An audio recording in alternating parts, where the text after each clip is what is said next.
is really just a way for me to teach you how to drive and also update you on all the wonderful and exciting stuff we have going on with the podcast and now on Facebook Live and YouTube and all that fun stuff. We really had some great interviews, and we'll talk about those in a minute.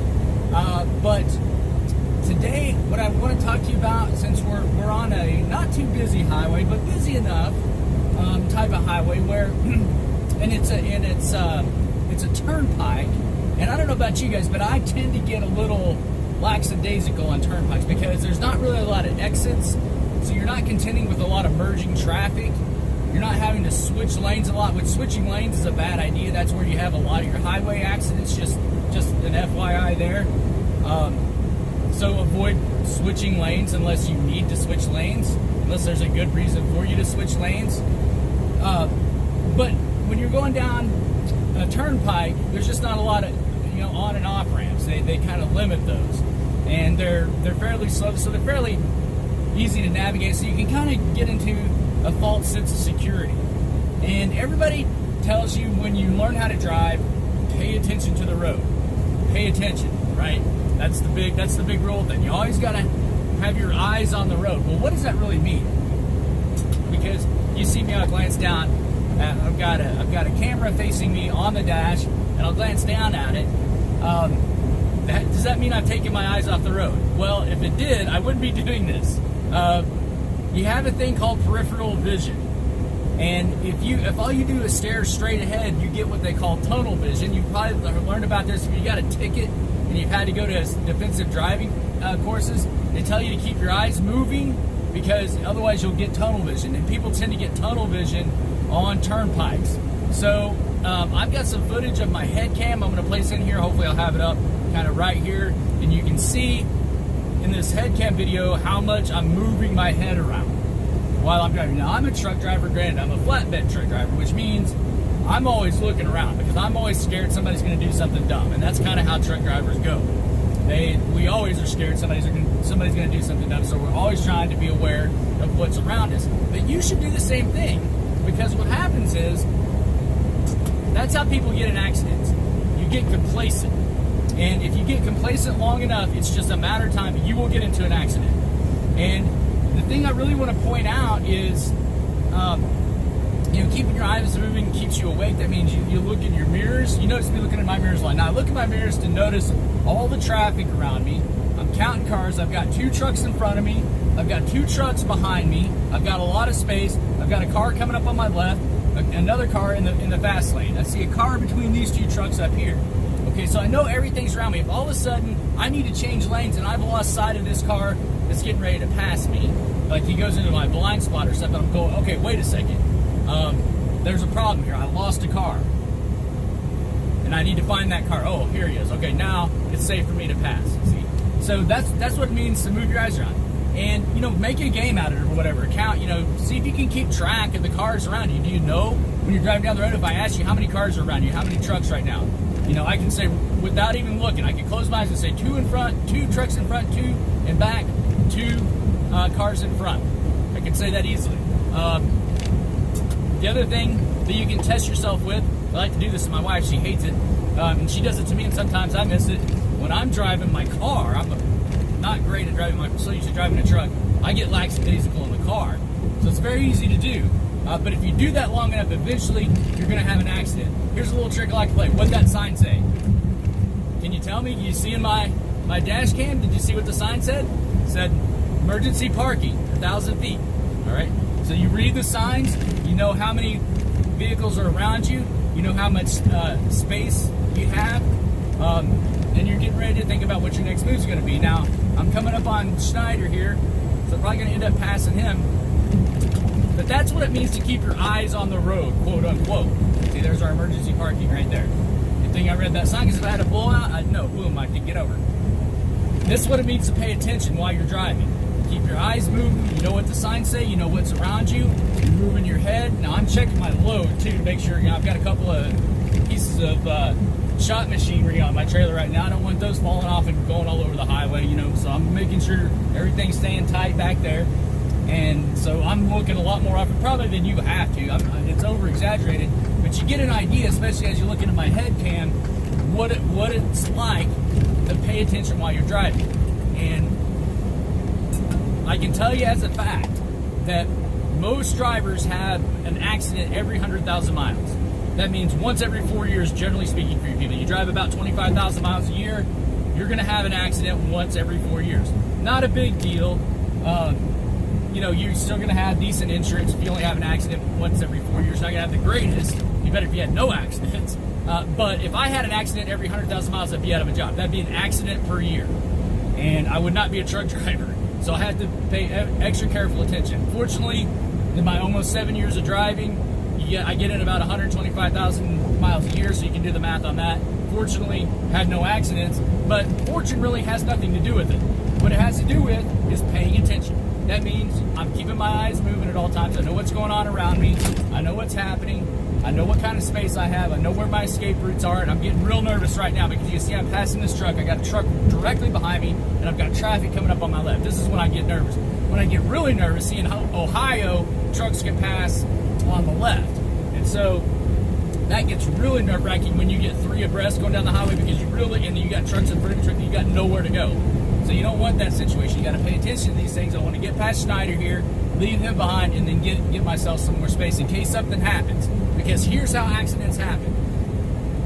Generally speaking, unless it's a bad accident, it involves two vehicles.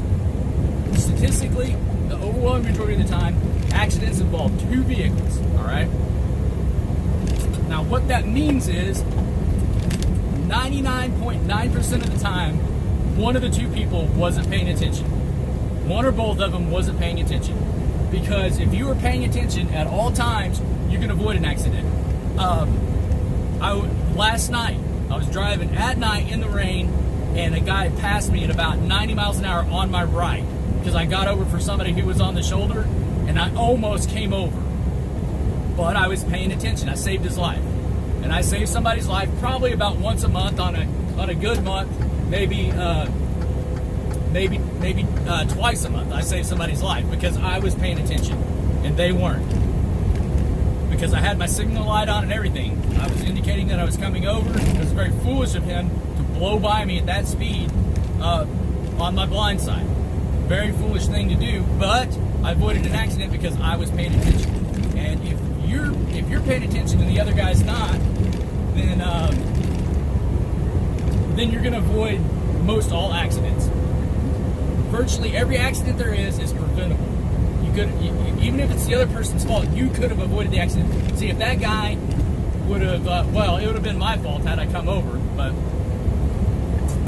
in a sense, he would, in a sense, it's his fault because he should know better than to pass a truck on the right. But even if it was deemed his fault, I still could have avoided that accident. Even if you're not at fault, you still can avoid accidents. Because who wants to get in accidents? It's a hassle, it's a pain in the butt, you got to get your car repaired, all this other stuff. So paying attention, that's what paying attention means. That's what it means to keep your eyes on the road. Now when I talk about peripheral vision, never look down.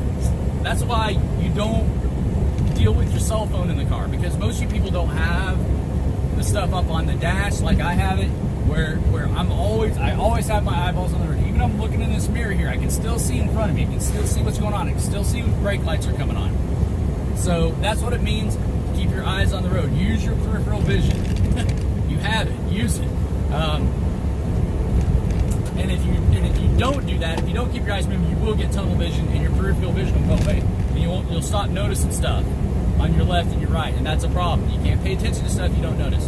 All right. So hopefully that helps. You pay attention while you're on the road.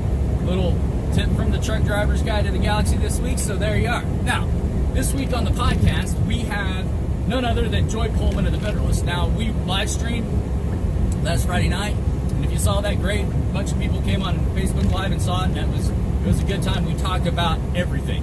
We ran the gamut. So if you want to know something about something, go listen to that podcast. It's coming out. I'm coming out with a bridge version this weekend on the podcast. You got to listen to that podcast. There's chock full of stuff. Joy is so knowledgeable on things. She's an editor for the Federalist, and she knows her stuff. And it was a delight to talk to her, and really glad she was able to do that with us.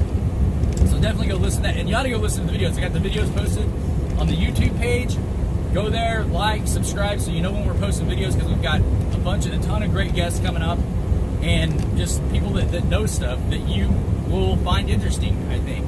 And so go check out the videos with Joy if you want to get the full effect of what she had to say. It was really a good time. That one's fairly short comparatively.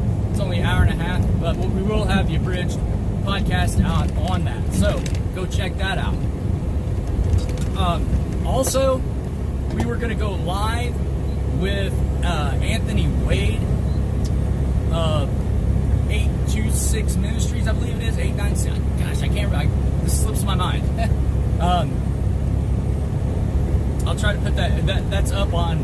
We'll get that. We'll definitely get that information to you about his website and his blog.